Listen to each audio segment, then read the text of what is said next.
Di tepi Sungai Mahakam yang megah, berdiri dua kerajaan yang sering membuat orang kebingungan. Dua nama yang terdengar mirip, namun menyimpan kisah yang sangat berbeda. Kutai Martadipura dan Kutai Kartanegara, dua kerajaan yang mengukir sejarah mereka sendiri di tanah Kalimantan. Pernahkah Anda bertanya-tanya, apa sebenarnya perbedaan antara kedua kerajaan ini? Mengapa keduanya menggunakan nama Kutai? Dan bagaimana mungkin dua kerajaan dengan karakter yang begitu berbeda bisa muncul di wilayah yang sama?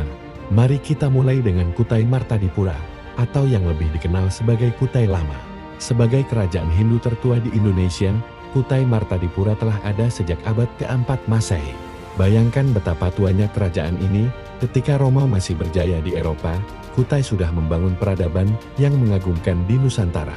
Lalu, ada Kutai Kartanegara, yang muncul jauh kemudian pada abad ke-13. Berbeda dengan pendahulunya, kerajaan ini mengusung Islam sebagai dasar pemerintahannya. Dua kerajaan, dua identitas yang berbeda. Perbedaan mereka tidak hanya terletak pada waktu kemunculannya. Kutai Martadipura menganut sistem pemerintahan teokratis dengan pengaruh Hindu Brahmana yang kuat. Para raja dianggap sebagai titisan dewa, dan kehidupan istana sangat dipengaruhi ritual keagamaan Hindu. Sementara itu, Kutai Kartanegara hadir dengan sistem kesultanan yang khas Islam. Pemimpin tidak lagi dianggap sebagai dewa, melainkan sebagai khalifah pemimpin agama dan negara yang tetap manusiawi. Namun bagaimana mungkin Kutai Kartanegara bisa menggantikan Kutai Lama? Kisahnya penuh dengan intrik politik dan perubahan sosial. Perlahan tapi pasti, pengaruh Islam mulai menggeser dominasi Hindu.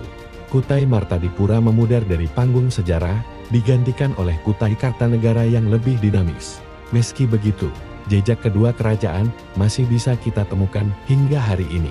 Prasasti Yupa dari masa Kutai Martadipura masih berdiri kokoh, sementara naskah-naskah kuno dan masjid tua menjadi saksi kejayaan Kutai Kartanegara. Kedatangan Belanda menambah dimensi baru dalam kisah ini. Mereka memainkan politik adu domba, yang akhirnya mempengaruhi nasib kedua kerajaan. Namun yang menarik, meski berada di bawah tekanan kolonial, identitas kedua kerajaan tetap terjaga. Dua kerajaan, dua takdir yang berbeda.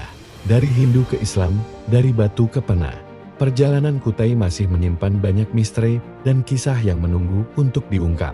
Nantikan kisah pengislaman kerajaan Kutai di episode berikutnya. Karena sejarah selalu punya cara untuk mengejutkan kita.